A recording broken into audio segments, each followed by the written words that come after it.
नमस्कार दोस्तों, स्वागत है आप सभी का हमारे YouTube चैनल पर। तो आज की वीडियो में हम बनाएंगे करवा चौथ प्रसाद स्पेशल चावल के लड्डू, जिसे चावल की पिन्नी भी कहा जाता है। बनाना बहुत ही आसान है और ये झटपट से बनके तैयार भी हो जाते हैं। तो इसे बनाने के लिए सबसे पहले चावल के आटे की आवश्यकता पड़ेगी। अगर आपके पास चावल का आटा पहले से है तो कोई बात नहीं, और नहीं है तो आप घर पे तैयार भी कर सकती हैं। तो सबसे पहले थोड़े से चावल लेना है, उस चावल को 2-3 पानी से धो देना है। धोने के बाद इस तरह से छन्ने वाले बर्तन पे रख दीजिए, और अगर बहुत जल्दीबाजी है तो साफ सूती कपड़े पे चावल को फैला दीजिए, पंखे के नीचे सुखा दीजिए, और अगर टाइम है तो थाली में फैला दीजिए। आधे घंटे के अंदर ये चावल सूख के तैयार हो जाएंगे और इन्हें मिक्सी के जार में पीस लेना है। पीसने के बाद छान लेना है, और छानने के बाद जो ये महीन वाला भाग बनेगा उसी से चावल के आटे के लड्डू तैयार कर लेने हैं। लड्डू बनाने के लिए मैंने यहाँ पर 1 कटोरी चावल के आटे का इस्तेमाल किया है। तो सबसे पहले मोटी तली की कढ़ाई ले लीजिए और उसमें 10 से 12 मिनट के लिए चावल के आटे को मध्यम आंच पर भून लेना है। बस हल्का सा रंग चेंज हो जाए, इसका कच्चापन निकल जाए, बस इतना ही भूनना है।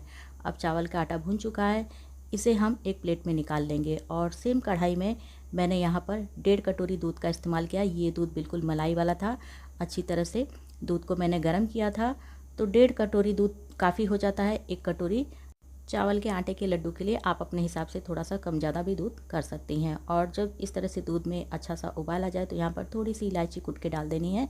अगर आपके पास इलायची का पाउडर है तो आप उसे भी यूज़ कर सकती हैं। और यहाँ पर मैंने आधा कटोरी चीनी का इस्तेमाल किया है। तो चीनी आप अपने पसंद के अनुसार इस्तेमाल कर सकती है, लेकिन 1 कटोरी चावल के आटे में आधा कटोरी चीनी काफ़ी हो जाती है। और चीनी और दूध को अच्छी तरह से घुलने देना है। जब चीनी दूध अच्छी तरह से घुल जाए तो अब यहाँ पर गैस की आंच को एकदम कम कर दीजिए, या फिर गैस को बंद भी कर सकती हैं। और यहाँ पर अब चावल के आटे को इसमें मिला लेना है। मैं तो बंद करके मिलाती हूँ। इससे क्या होता है ना कि गुठलियाँ नहीं पड़ती है चावल के आटे में। और दूध में चावल के आटे को मिलाने के बाद इस तरह से लगातार फटाफट से चला देना है। और चलाने के बाद जैसे आप मिला लेंगी अच्छी तरह से, जब चावल का आटा अच्छी तरह से दूध में मिल जाए तो फिर से गैस की आँच को धीमी आँच पर खोल के और इस मिक्सचर को थोड़ा सा सूखा कर लेना है। जैसे जैसे ये मिश्रण पकता जाएगा वैसे वैसे गाढ़ा होता जाएगा। तो अब यहाँ पर आप अपने पसंद के अनुसार इसमें कोई भी ड्राई फ्रूट्स कट करके डाल सकती हैं। मैंने यहाँ पर पंचमेवा का इस्तेमाल किया है। इसे डालने के बाद अच्छी तरह से चला के मिला लेना है। और अब यहाँ पर आँच को मीडियम कर देना है। मीडियम आँच पर अगर आप इसे पकाएंगी तो मुश्किल से 5 से 7 मिनट के अंदर ये जो आपका मिक्सचर है एकदम गाढ़ा होने लगेगा, और गाढ़ा होने के बाद अपने आप कढ़ाई में से ये छोड़ने लगेगा। तो आप यहाँ पर देख सकती हैं कि मिक्सचर अच्छी तरह से कढ़ाई छोड़ने लगा है। अब यहाँ पर 1 से 2 चम्मच देसी घी डाल देना है। देसी घी डालने से क्या होता है कि लड्डू का स्वाद तो बढ़ ही जाता है, और लड्डू जो आपके बाद में बनके तैयार होते हैं काफ़ी चमकदार बनके तैयार होते हैं, और कढ़ाई में से मिक्सचर अच्छी तरह से छोड़ने भी लगता है घी डालने की वजह से। बस थोड़ी देर और चला के पका लेना है, थोड़ा सा और सुखा लेना है। हमारा मिक्सचर बिल्कुल तैयार हो जाएगा। एकदम डो फॉर्म में आ जाए तो समझ लेना कि मिक्सचर आपका तैयार है।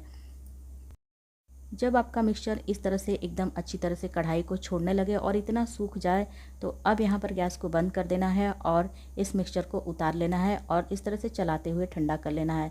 जब ये मिक्सचर थोड़ा सा गर्म रहता है तो बहुत ही नरम हो रहता है, इस तरह से पिघलता है, लेकिन जैसे जैसे ये ठंडा होने लगता है एकदम डो फॉर्म में आ जाता है। इसे बनाए हुए लड्डू थोड़ी देर नरम तो रहते हैं, लेकिन बाद में ये एकदम अच्छे से सेट हो जाते हैं। तो ये मिक्सचर लगभग ठंडा हो चुका है। अब इसी से मैं लड्डू बना लूँगी। तो ये बहुत ज़्यादा गर्म नहीं है, बहुत हल्का हल्का सा गर्म है।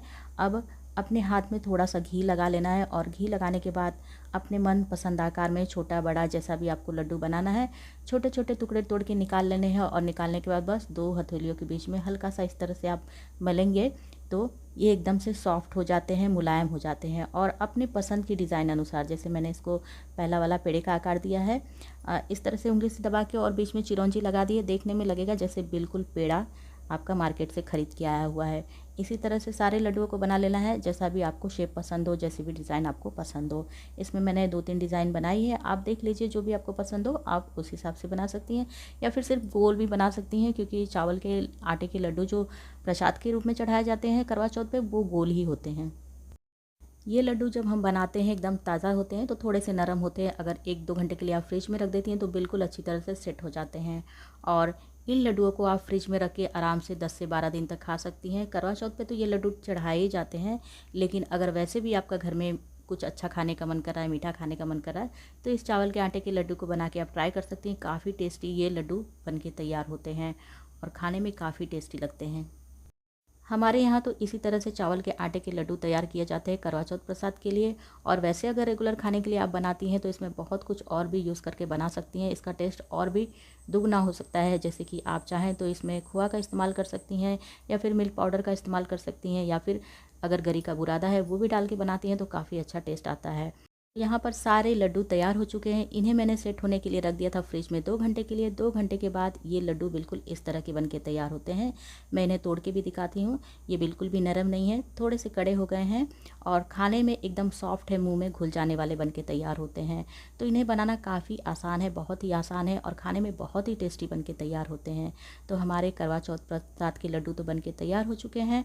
बिल्कुल इसी तरह से आप भी बना लीजिए। और अगर आपको वीडियो पसंद आती है तो वीडियो को लाइक शेयर कमेंट करना बिल्कुल भी ना भूलिए। और अगर चैनल पे नए हैं, मेरी और भी रेसिपी देखना चाहते हैं तो प्लीज़ चैनल को सब्सक्राइब कर लिए। मैं आप लोगों से मिलती हूँ फिर किसी अगली नई वीडियो के साथ। तब तक के लिए नमस्कार।